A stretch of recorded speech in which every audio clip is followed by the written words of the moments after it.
他的声音虽然只在比较后面才出现，可是它却是非常的重要，它代表的是内心层面、潜意识里面那一个真正的呐喊。这首歌是一个蛮沉重的歌曲，它里面就是之前我前面一直提到的嘎嘎泰雅人很遵守嘎嘎，很尊重嘎嘎。什么叫做嘎嘎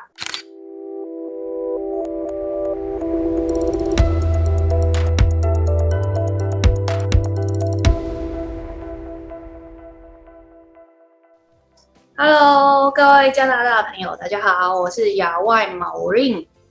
欢迎大家收看这个节目《斯瓦西格我的家》。斯瓦西格 Swasieg 就是我的部落的名称，也是我的第一张专辑我是那个台湾的泰雅族原住民。那但是呢，其实我爸爸是彰化的鼻头人，那我妈妈是苗栗泰安乡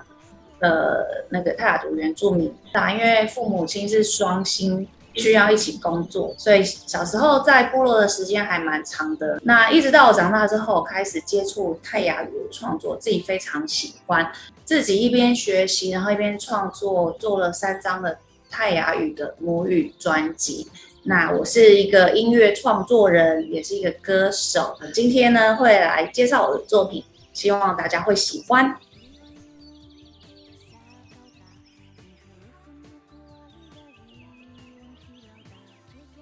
就是从我开始在做族语创作的时候，其实一开始只是为了想要参加一个族语创作的比赛，做了第一首下去，觉得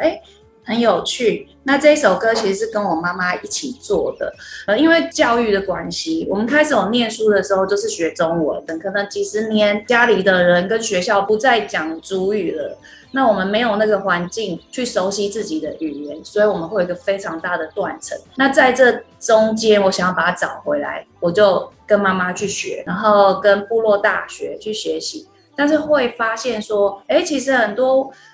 族语使用上的发音位置跟中文是完全不一样的。那我们的口腔的肌肉对于那些发声位置已经非常的不熟悉，在学习的时候我已经是一个成人了，每个发音都要一步一步去练习，找回自己发音的位置。第二个是找回那个语感，找回那个语言架构的逻辑。对，然后其实像我们的脸跟山上的那个山，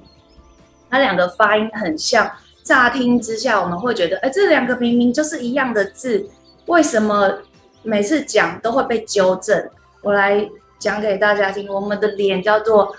RS， 山叫做 RS，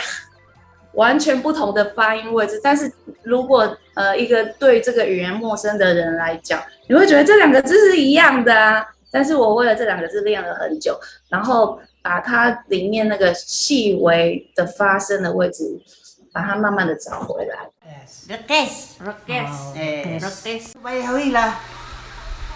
什么意思？这个应该说白会就是风把你诅咒。好，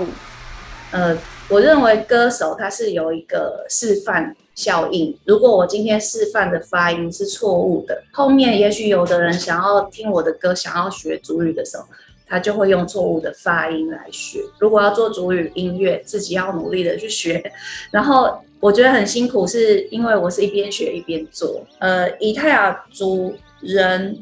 的观念来讲，譬如说我叫亚外，我后面的名字必须就是要接着父亲的名字，我应该是亚外某某。但是因为由于我的父亲他是汉人，所以他没有泰雅族的名字，所以我后面接的名字叫做亚外毛令，毛令就是我妈妈。对，那泰雅族人就是子父联名的概念去命名，所以我写了一首歌叫做伊玛拉鲁素，你叫什么名字？伊玛拉鲁素，伊玛拉鲁素，伊玛拉鲁素，伊玛拉鲁素，伊玛拉鲁素，伊玛拉鲁素，伊玛拉鲁素，伊玛拉鲁素。就是让现代的人去思考一下说，为什么可能你有印象中小时候在部落里面人家是怎么样叫你的名字，但是你却有一个汉名名字，但是那个其实只是人家赋予你的名字。那从我们祖先传递下来，你真正的名字是我们泰雅语，我们部落里面给的雅外毛令是我真正的名字。那希望可以经由这一首创作的歌曲，然后让用流行的音乐，让大家可以更容易的去接受，然后去了解这个文化。其实它是很重要的。应该16、17岁还在念高中的时候，我就觉得非常的好奇。我妈妈跟我阿姨们在讲电话的时候都是全族语，然后他们的沟通，那可能里面有一些简单的句子跟单字我是听得懂，那我可以从旁边猜测说，他们大概在讨论什么事情，然后我觉得很酷啊，因为大家都听不懂，所以我就跟我妈说，我想要学族语，为什么你都不教我们？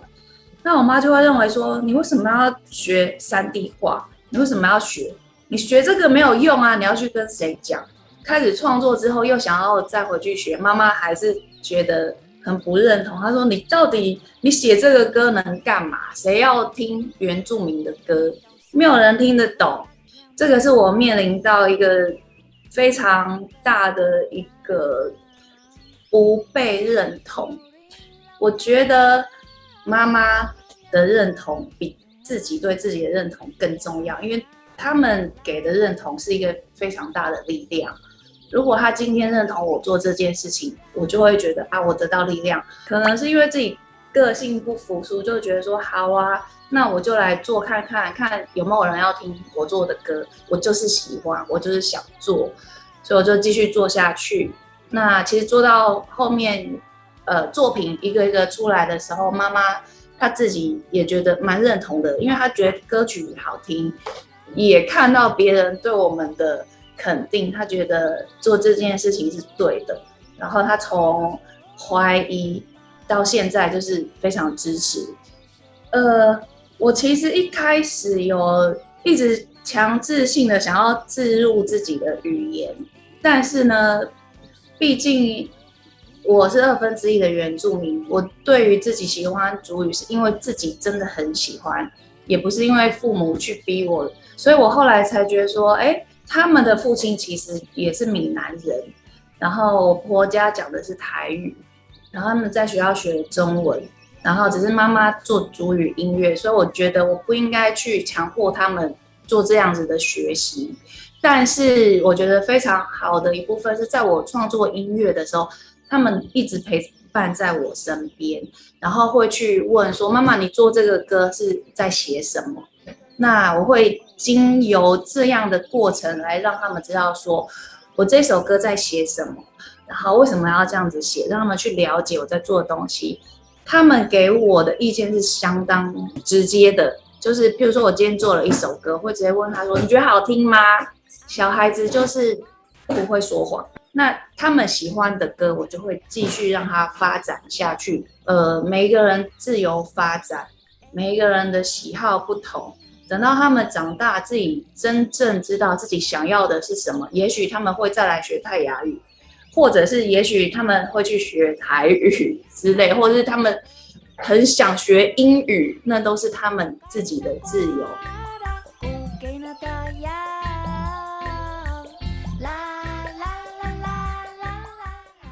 字母歌这一首歌，其实我自己有一个蛮强大的企图心。其实我们的族语是完全没有文字的，因为我们是借用罗马拼音来让这个语言开始有了一个书写的记号。但是这个东西大家都不熟悉，因为它毕竟也是近年来才发展出来的这一套的书写系统。那我觉得说这个东西必须要让每个人都学会。那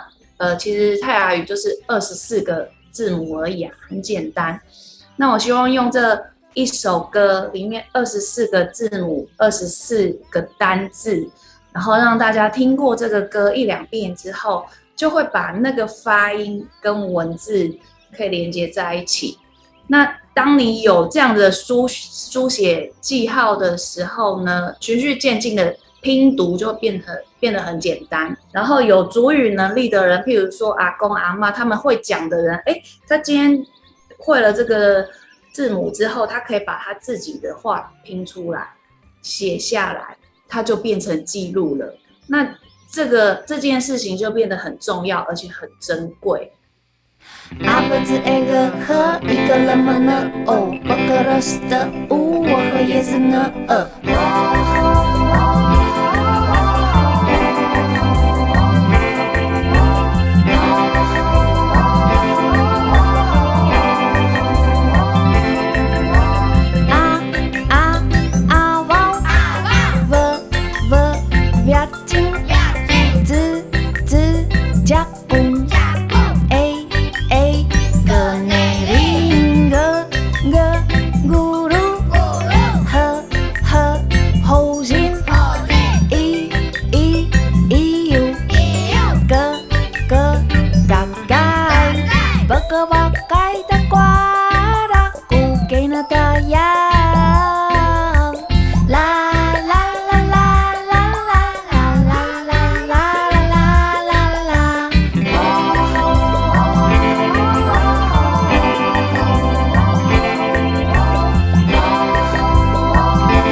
因为毕竟歌手你会有一个示范效应，那我唱出来的歌，我唱出来的发音，甚至我拼写的字，我都不希望自己会出错，所以我也到师大去做一个这样子的进修。那我的同学里面几乎90%是族语老师，那我是那10%的其他类人，我是做音乐的，因为想要做歌，所以才去学的。当我做出这首歌的时候，我的同学给我很大的反馈，他们就说：“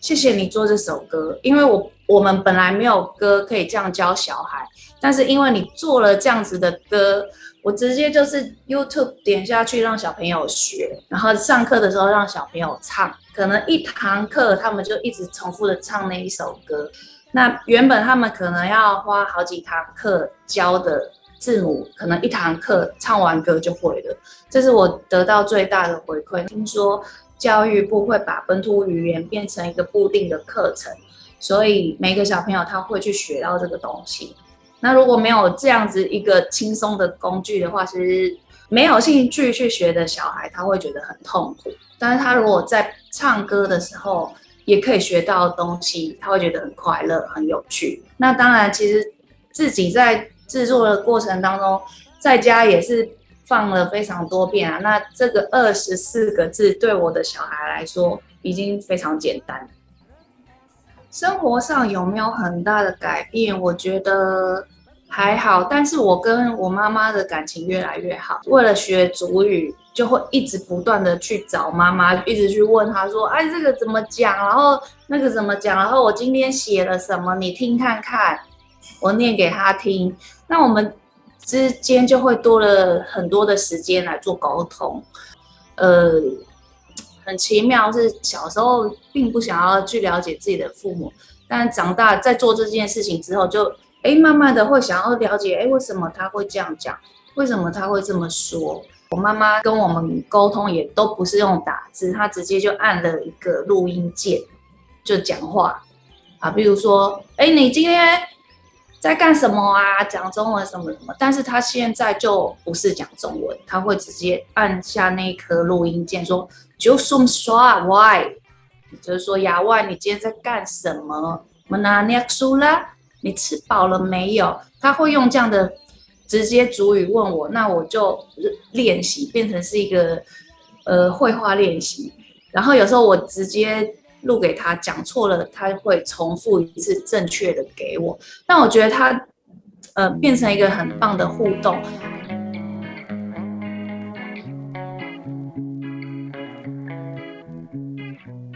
Ayah, belak suga, in belak melahan hisuki,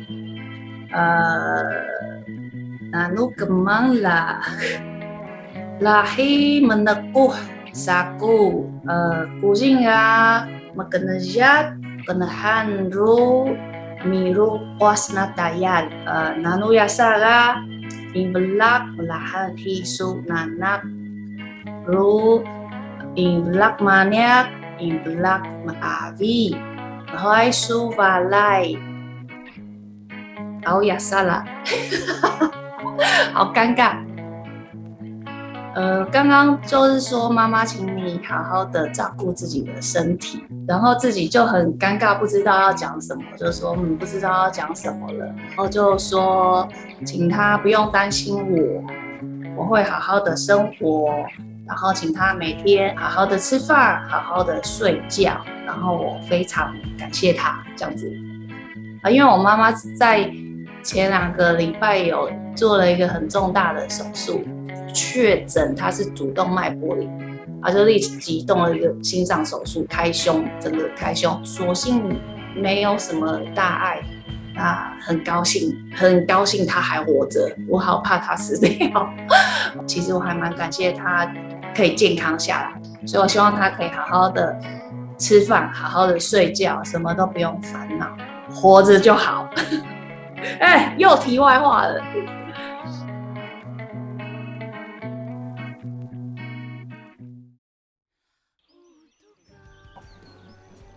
口簧琴其实在泰雅族的社会里面，它就是一个全部所有的人，小朋友一直到老人家都可以用的一个乐器，可能也是泰雅族里面少数的几样重要的乐器。流传下来的古调，它的旋律用到的音就只有4个音，就是瑞咪嗦拉。那在口簧琴里面也大概是这4个音的泛音，用口腔去做一个变化这样子。可是这个东西很可惜，我们在日据时代是被禁止的。那因为我们的族人呢，他们可能有曾经用过口簧琴去做一个暗号，然后来就是跟日本人去对抗，所以这个东西在那个时候曾经被禁止，然后也曾经一度要消失。那原本我们是木簧，那因为日据时代有了铜器进入了部落之后，我们就进阶到了铜簧，所以这个声音它又变得更加的丰富。对，所以这个文化到现在还一直保留，而且在现在有更多的部落青年把它发展出很棒的工艺，好几个部落、好几个工坊都是年轻人在做口簧琴，我觉得这太棒了。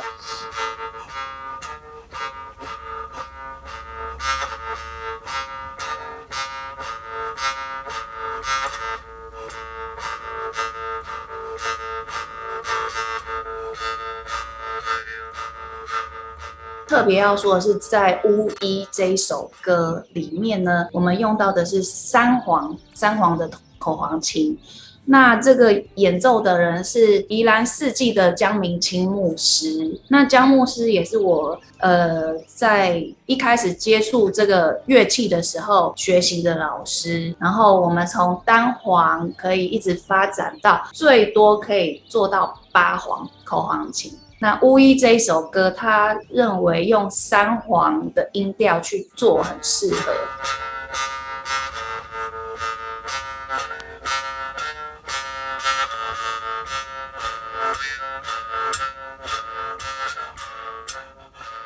巫医其实在泰雅族的社会里面就是一个医生。每一个人如果身体不舒服，或者是心理不舒服，觉得有什么问题的时候，都会到部落里面去寻求巫医的帮助。那因为现代人我们工作压力很大，因为文明给我们带来很多的病症，各种各样心理上的疾病，我们现在的医师只能用药帮你暂时的去舒缓一下你现在的情绪，可是没有办法完全去医治。如果我是这样子病症的人，我怎么办？那刚好我自己的姐妹里面也有严重的忧郁症，那我知道她遇到的问题是什么，她曾经有过的症状是什么，于是我就用这些症状写了这一首歌，透过呼喊巫医，让她的灵魂得到解救。那因为我本身的声线很薄很浅，这样子的呼喊主灵，就很像在象征着有这些心理病症的人们的表象，他们的呼喊是这么的微弱。那这首歌也请到了林长佐委员，因为他本来就是做比较重的金属的音乐，他的声音虽然只在比较后面才出现，可是他却是非常的重要，它代表的是内心层面、潜意识里面那一个真正的呐喊。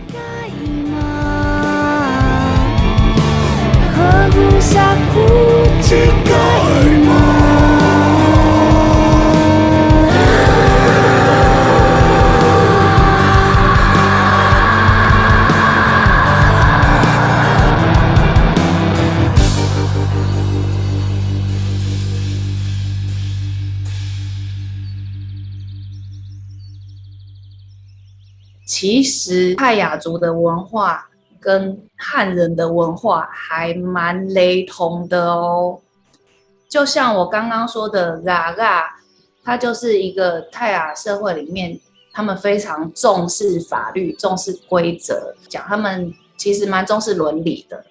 然后也重视道德观。他们会告诉你说，你不能去偷人家东西，啊，你不能抢人家的东西，然后不可以骗人。那这个不就跟汉人的那个价值观、社会观很像吗？泰雅族是一个很勤劳的一个社会。怎么说呢？我里面有一首歌是讲彩虹的啦，它讲的也是信仰。我们相信灵魂嘛。比如说，我们今天要吃饭、要喝酒的时候，会做一个动作叫做 magic， 就是叫做中文叫做献祭。可能我要喝这杯酒，我可能会沾里面的酒，然后会用很少，就是譬如我今天有肉，那我可能会拿了一点点的肉献给我周边的灵魂，它可能是我们的祖先，可能是祖灵，也有可能是孤魂野灵。祖先祖灵，别害他啊！我你哇，别害他伊古达sway达苏，你yakin lo，你森。古时候的泰雅人就是你很心劳的工作，在你年轻的时候，譬如说男生要很勤劳的打猎嘛，然后要出草，那女孩子要很勤劳的去编织。在青少年的时候，得到认证，脸上会有脸颊上，女生在这边会有纹面的印记跟额头上。当你要离开人生这个世界的时候呢，就祖灵他在天上会看到你的印记，然后让你通过这个彩虹桥。然后我从小到大很常听到的一句话，我到现在我都觉得非常有趣。这句话叫做 Bali Unga Luduh Mita， 我用台语来翻，这个就是人在走天在看，一模一样的意思。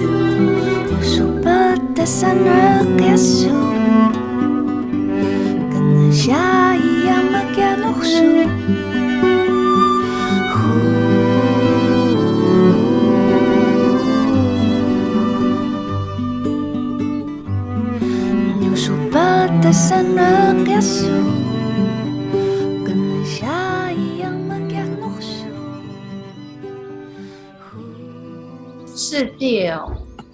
其实《世界》这首歌是一个蛮沉重的歌曲，它里面就是之前我前面一直提到的嘎嘎泰雅人很遵守嘎嘎，很尊重嘎嘎。什么叫做嘎嘎？广泛的来说，它是法律，它是规则。然后你用比较狭义的思考去想它，它是一个步骤。可能你在织布的步骤，它可以叫嘎嘎。然后呢，其实对于山啊，对于土地啊，对于这个世界上的一切，都是抱着一个很尊崇的心态，因为我们就住在山里面，所以泰雅人从以前就一直不断的在古调里面传唱，告诉后代的子孙们，我们要好好的遵从嘎嘎。这个嘎嘎不只是人与人社会之间的嘎嘎，对于土地，对于灵魂，对于兄弟姐妹之间都必须要去遵从。那世界景娃那这一首歌，我特别要表达的是对于土地的尊敬。其实我们的生活就是从这里源自于这边，但是你为了要让你更好去破坏它们，然后去制造垃圾。那希望就是用《景娃难》这首歌换回大家对于嘎嘎的尊敬，不要忘记我们对于这片土地要心存感激。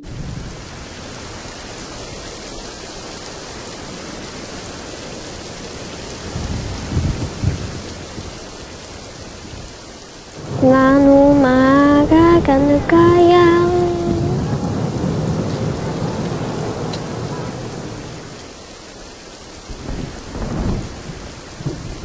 Nanu ma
各位读录了。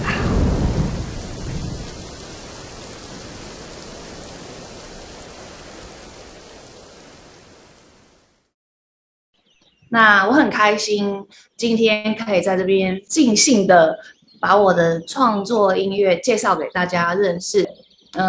我做音乐的初衷就是希望我可以用流行音乐来传递我自己心里面对于这个世界，还有我家乡文化的一个整合。然后希望大家可以了解，然后也很感谢你们给我这个机会，然后让你们认识我。再来就是希望全世界的第一线医疗人员真的非常的辛苦，大家守住了每一个人的健康。那也因为这样，我们目前只能在这个视讯上面跟大家见面，希望有一天很快的呢，我们可以真正的见面，然后在现场用音乐来传达。那这里要送给大家